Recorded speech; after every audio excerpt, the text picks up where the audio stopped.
Well, hello everyone. Thank you very much for joining us and welcome to the first of our engineer interviews this year. So before we start, I just wanted to say my name's Scott and I work at Primary Engineer.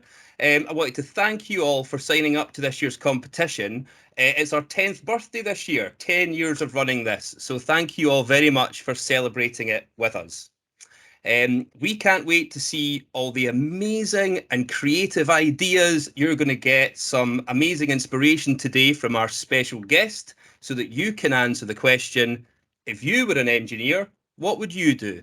Although these interviews are going to be held live, you'll be able to catch them every Friday on our YouTube channel. We publish the recorded interviews at 12 p.m.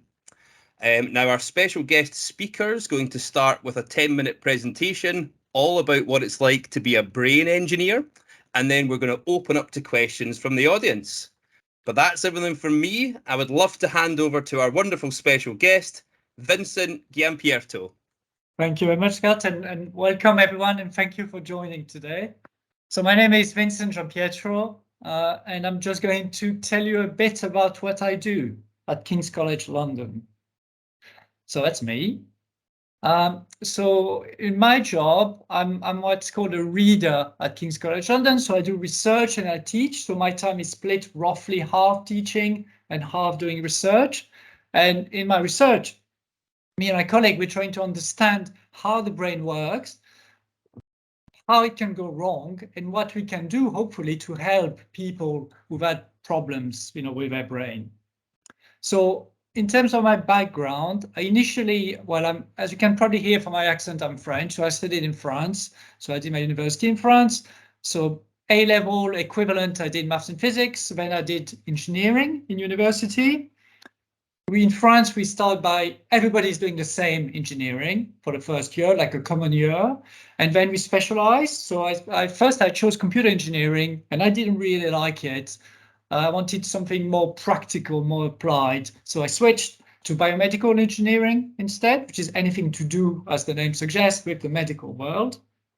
And after that, you have to specialize further. You have to choose a body part if you want to specialize in.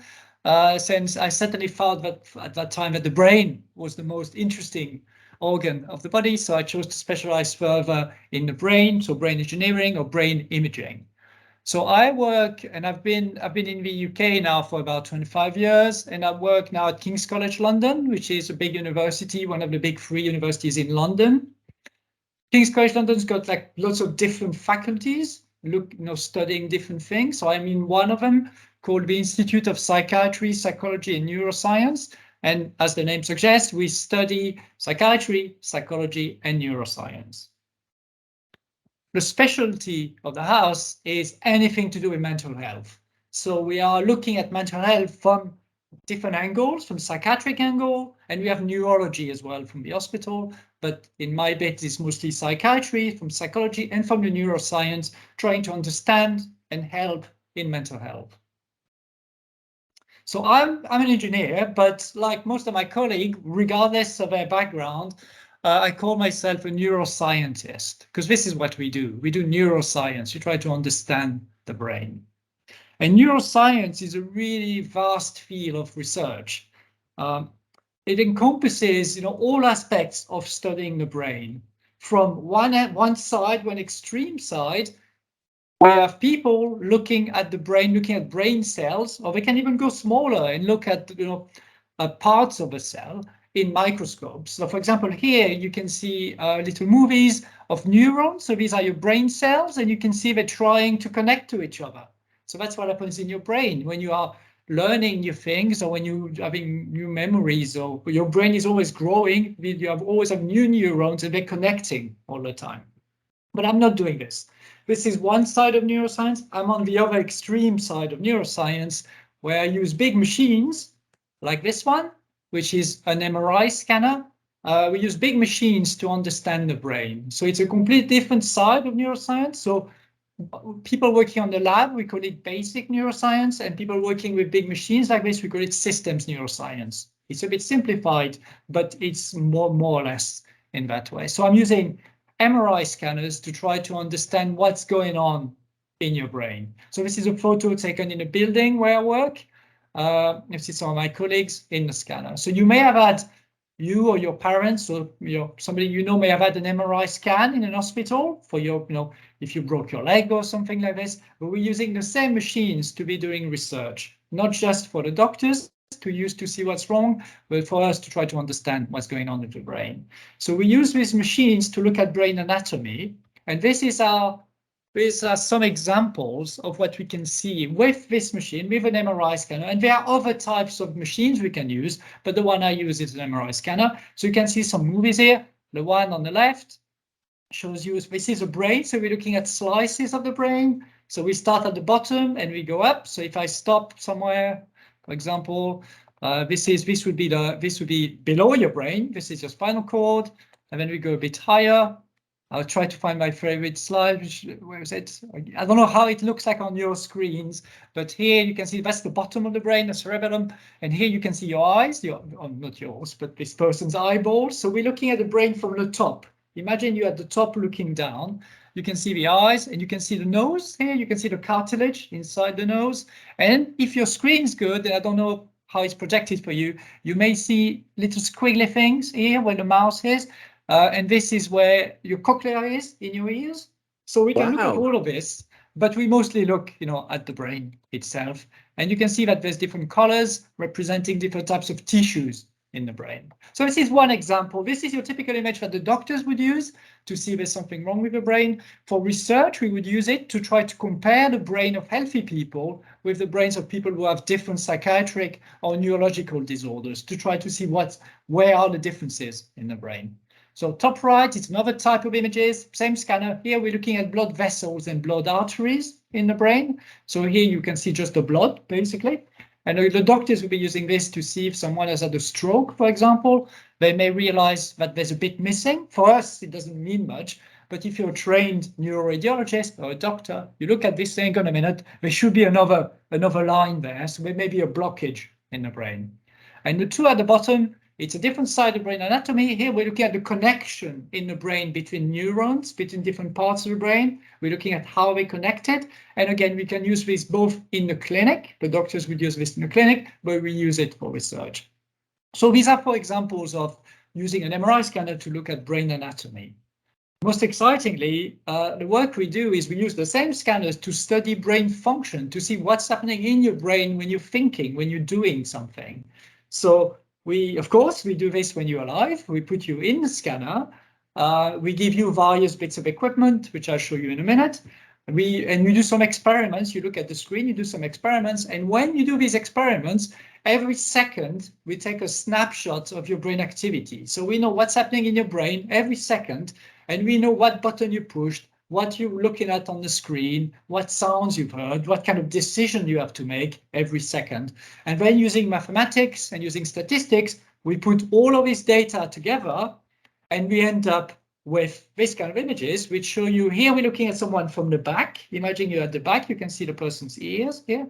We look at somebody's visual cortex, which is at the back of your head. Most of the back of your brain is actually handling your vision, because vision is our primary sense. So most of it is at the back of the brain. And here we can see, depending on what you're looking at, if it's an abstract picture or an animal-like object, you would have different parts of your brain lighting up. So this is the kind of things we're able to do with an MRI scanner. And again, we would be looking at differences between healthy people and people who have different medical conditions to try to understand what's different in their brain.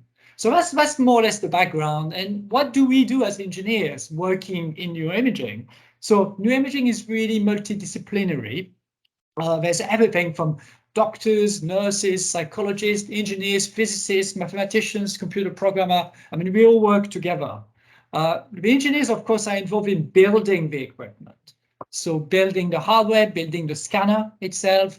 And we have some of our students who are working, for example, with the scanner manufacturers, the big companies making these scanners, to develop the next generation of scanners or the next type of scanning, type of imaging we could be doing. Using the same scanner, we just can programming it in different ways to be doing new things. So some of my colleagues are working on this.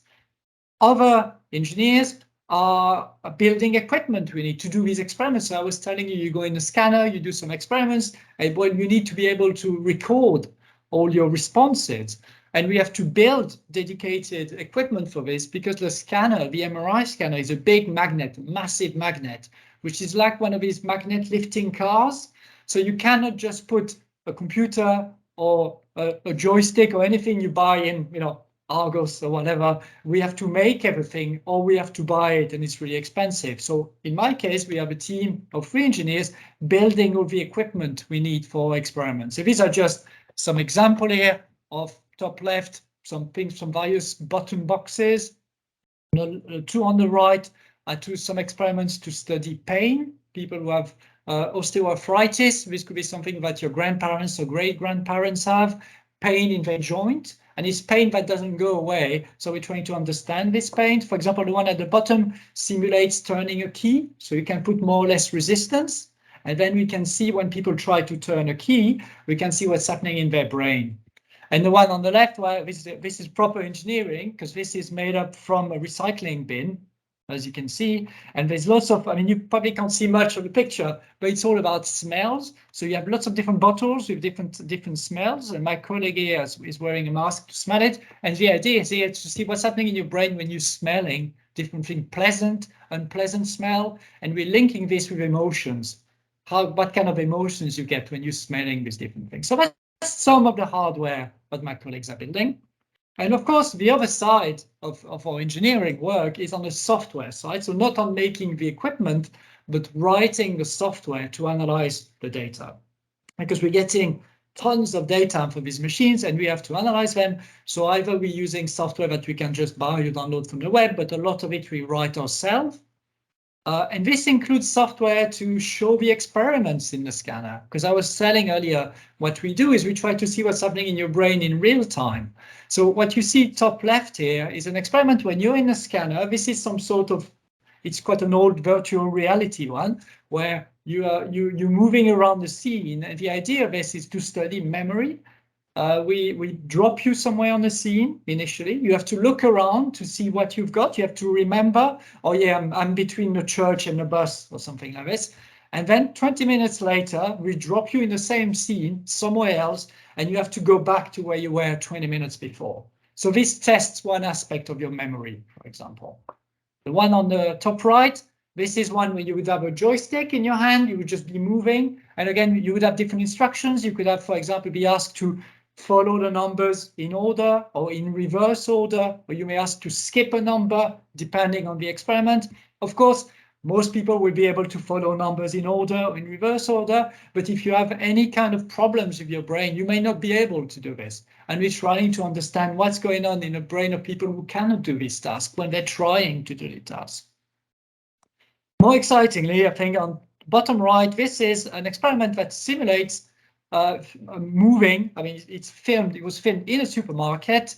And here we're doing something called neuromarketing. We're trying to understand what's happening in the brain of people when you have to make a decision about buying something. So you'll be walking in the supermarket and you have different prices and you can see the little cross moving everywhere. This is an eye tracking. So we can see where your eye is looking at the same time. And then we can look where you pay a lot of attention and then why you choose one product more than another. So this is neuroeconomics. And bottom right is one of my experiments where you play a game, basically. You're playing a game in the scanner without any controller. Your brain is the controller. What we're trying to do here is we're trying to target specific regions of the brain that are working less in some people, or it could be the other way around. They could be working too much. We want to slow them down, and we're using the brain activity in this specific region of a specific network in the brain to move this character up and down. So it's called neurofeedback. So you don't have any control, you just have to learn to think about it to make this person go up and down, and hopefully you do this again and again and again over a few weeks, and hopefully this will lead to some changes in your brain after it. So this is me. That was my presentation. It was a really short version of what I do, but I thought it would be a good idea to show you these specific elements. So you got my email address here for your schools if you have any more questions. And I guess I'm stopping the presentation now and we can move on to your questions. Thank you very much, Vincent. Vincent, I have a question for you. Yes. Can you please tell us something that you love about your job? That's a really good question. I think what I really love about my job and about any kind of like brain research, I would say the more we learn, the less we know about the brain. It's really exciting place to work in a way, because the brain is still the most complex organ we have, or the most complex thing in the universe, and we're always getting new technologies. Now, of course, like everybody else, we have artificial intelligence, deep learning network, and all these things, but we still don't really understand the brain. So I think that's what I really like, is that we always have new things to try to understand, new things to learn. And if I can have a second answer for this one, Please. is that every day is different as well. Certainly, the work we do is, you could be like talking to you today, and then I could be, going teaching a class. I could be doing some research, or I could be going down the scanner to do some scanning, going down a lab, putting a white code, going down a lab. I mean, every day is different. So which is really nice as well. So it's certainly not monotonous work. Fantastic. So we do have some questions coming in now. Remember to click the Q&A button at the top for questions. But this one comes from James, and James asks, what is the most exciting fact you know about the brain? Oh, that's an interesting one. Well, what's really exciting, I guess it goes back to your question, Scott, is that what we think we know about the brain changes. When I was your age at school, we got told, for example, that we adults don't make any new brain cells. You make new brain cells, especially you as children. Your brain is exploding at the moment with lots of new cells. Then it slows down, and when you reach Scott's age, for example, where we probably would stop making brain cells. Certainly by my age, we wouldn't do this anymore. There wouldn't be any brain cells. Now we know this is completely wrong. We know now that we always make new brain cells, far less than in children, for example, but it's still happening all your life. Otherwise, we wouldn't be able to learn anything and things like this. So I think that's what I think is an interesting fact, is that we keep changing what's interesting, what we know about the brain. We always have to change our perspective. Oh yeah, we thought we knew this. Now this is wrong. So what do we need to change in our thinking to accommodate these new facts? So I think that's really exciting. So it sounds like you're always learning new things about the brain. So we're always learning. Certainly, that's not a job where you go in, and I mean any kind of, not just mine, but any kind of academic job. It's lifelong learning. You learn all the time. You have to keep up all the time with the latest discoveries in your field of work. Thank you very much. We've got a question from Josh as well. Josh asks, did anybody influence or inspire you to become an engineer? No one in particular. I'd say I knew I wanted to be some sort of scientist, but I didn't know what exactly. I guess one of the things, it's not really anyone in particular, but something that really helped to shape my journey in a way is that, again, when I was in school, my parents subscribed us to some, magazine, which would be the equivalent in the UK. And I'm not working for them, so I don't know if I can tell brands, but the equivalent of magazines like, How It Works and these kind of things that tell you every month you get a magazine that tell you how things work, basically. And I mean, these are the kind of, especially, you have to remember in my days, there was no internet when I was your age. So, and I was in a small village. So all I had really was school and these magazines coming every month showing me what was, really, really cool about the world and what was coming on the horizon. The technology is coming on the horizon. So this was my real inspirations, I guess. Sounds brilliant. We've got a question from Parissa at High Crags Primary. And Parissa asks, what do you think your greatest accomplishment is? Yes, well, not everybody can get a Nobel Prize, sadly. Science doesn't work like this. I mean, my job as an engineer, because I work in a faculty, it's interesting because I work in a faculty which is called the Institute of Psychiatry, Psychology and Neuroscience. So I work mostly with psychologists, psychiatrists and neuroscientists, and they are the ones doing the big research. As engineers, we work with them on the projects, but they're the ones pushing the science further. If I was working in an engineering faculty or an engineering department, it would be different. I would be really at the cutting edge of that kind of research. I still am. Me and my colleague, we're still developing new research, but we're always doing it with a focus on helping our colleagues, or clinical colleagues, or psychology colleague with their research. So I think my biggest accomplishment is to be able to push this research. I've been doing this for about 20 years now, and the amount of discoveries about the brain, and especially about brain pathologies, about what can go wrong in the brain and how we can help people, has changed so much in the last 20 years, in part due to neuroimaging. So personally, I think my biggest achievement, at some point I was leading a master's courses, and my biggest achievement was what my students are doing now. 10 years later, they're all in top positions, they're developing the field further. So that's my biggest achievement, training the next generation. That's a good answer for the teachers out there as well. I like that. We've got a few more questions coming in on the Q&A. An interesting one from Josh. Am I left-handed because my brain was programmed this way? Yeah, I'm left-handed as well, Josh. Yes, I think yes. I think it's already when you're in the womb, before you're born, it's already decided if you're going to be left-handed or right-handed. So yeah, in a way, because you were programmed by this, it's a genetic fluke. But people, it is, it runs in the families, certainly. So there is some inheritance for this, but sometimes it doesn't. So it is certainly pre-programmed, yes, before you're born, and there's no reason to change it. It's not that left-handed or right-handed people are not more intelligent or more whatever. Despite what some people may tell you, there's no real differences. We've had some other questions in, and two with the same question. What is your favorite part of the brain? Oh, that's an interesting part. My favorite part of the brain. It depends on how generic I can say. Well, there's one particular part of the brain which we're studying a lot. Is a part called the amygdala in the brain that is responsible for anything to do with your emotions and your fear. So it's the kind of thing when you're laughing, when you're crying, when you're angry, when you're afraid, your amygdala lights up. And this is a fascinating part of the brain. So it's two little nuts, if you want, somewhere deep inside the brain that we've been studying a lot. So I think that's one of my favorite parts. So we've got another question coming in here, and that question is, what was your most recent discovery? And that's I think that's from New Mill Primary. Yes. So one of the when I was showing you my slides, bottom right, there was this little spaceman going up or down.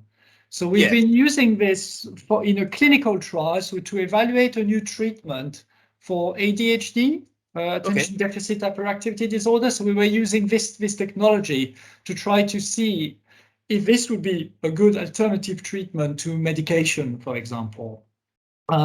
So we've been doing a lot of research like this, and I think my most recent discovery, I guess is using this new technique to try to replace. We've been trying this same technology in lots of different things, with anxiety, in depression, and everything, to try to have alternative to giving people medication in the brain. Did it work? Not great, I would say, but that's something with research as well. It doesn't always work as well as you expected. It's never black or white. It's always in the middle, some shades of gray, basically. So is that an important part of engineering and science research, getting things wrong and learning what that means? Of course. It's. I mean, we rarely get things right the first time. I'm not sure about the age of the children on the chat, but I know as part of your curriculum now, you're learning to program, for example. And I can tell you this doesn't change. Even when I start doing some program, it never works the first time. It never works the second time or the 10th time. At some point it will work. But yes, accepting that things that do not work well or may never work, or that the experiments we do, big experiments we may spend years trying, may lead to some negative results. We don't actually have any results this new thing we're trying just didn't work. And that's part of the process, because it's important to know that this doesn't work.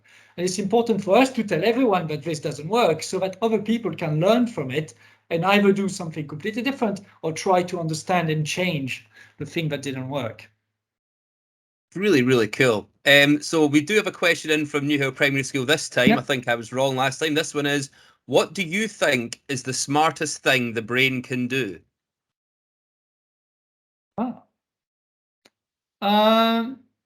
I would think just being conscious. You may be really surprised by this, but just consciousness, the fact we're conscious is one of the things we don't understand in the brain. We understand exactly what's happening when you're talking, when you're reading, when you're doing these all different kind of tasks. But why you are here, why you are you, is something we still don't really understand, and that's fascinating. Wow. I think. Yeah. And there's a question. I can see a question on the chat. So from Rach, I can only see the start of the name. Racha, is it Rachel? Rachel, yeah. Or is it Rachel? So there's something in front. Sorry, Rachel. Yeah. About old memories, and that's exactly the same thing. We really don't understand how memories are made. We have some ideas. There's different theories, but exactly what's happening in your brain when you have a new memory, it's really hard to know. Do you push out old memories to make space for new ones? No, not really, because there's, especially at, if Rachel, if you're one of the children, but you have so many new neurons, so many new connections in the brain all the time. There's more than enough space for everything in the brain.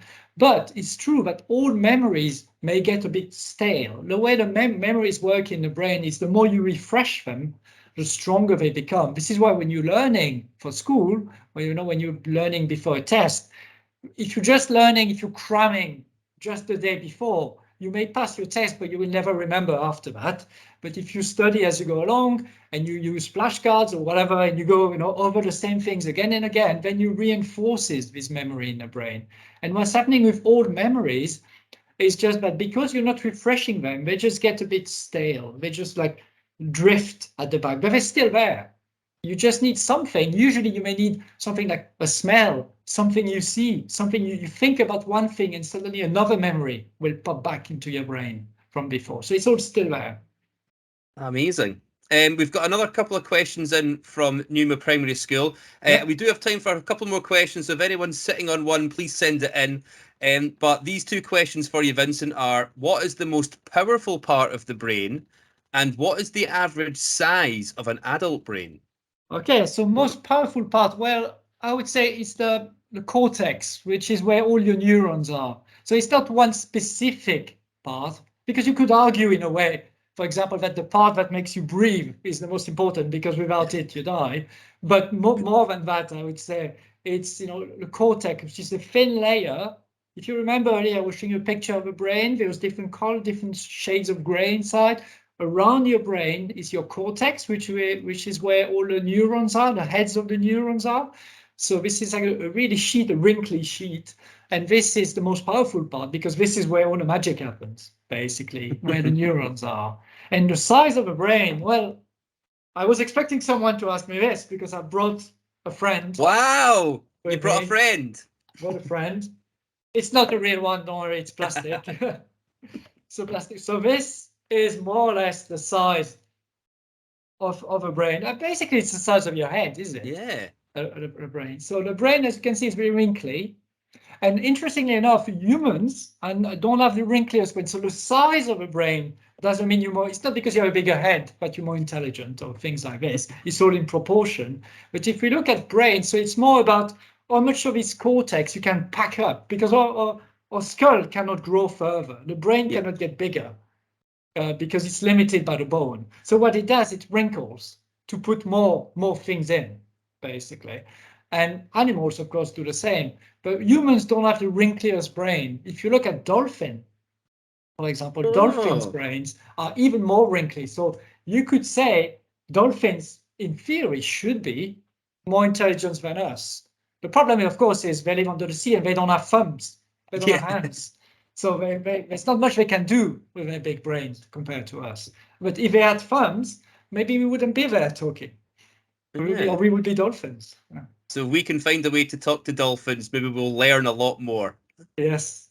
Vincent, I just want to say as we come to the end, thank you very much. Thank you, all of You you. are the first of our new series of speakers this year, and I also want to thank every teacher and pupil out there for joining us today. After you've got some inspiration about what it's like to be a brain engineer, you can go back to your lessons and come up with your own ideas. Remember and send them in to us once you're finished so we can get our certificates out to you, and we'll hopefully see you in person at our public exhibitions at the end of the year. So before passing over to you, Vincent, for one final note, I want to say thank you everyone for joining us. And Vincent, is there anything else you'd like to add? No, just thank you very much for the opportunity to talk to all of you today. And for the teachers, I guess there was my email address on the slides, and Scott and his colleagues will have it as well. So if you have any further questions, feel free to send them to me. Yeah. Brilliant. Thank you very much, everyone. And remember, if you were an engineer, what would you do?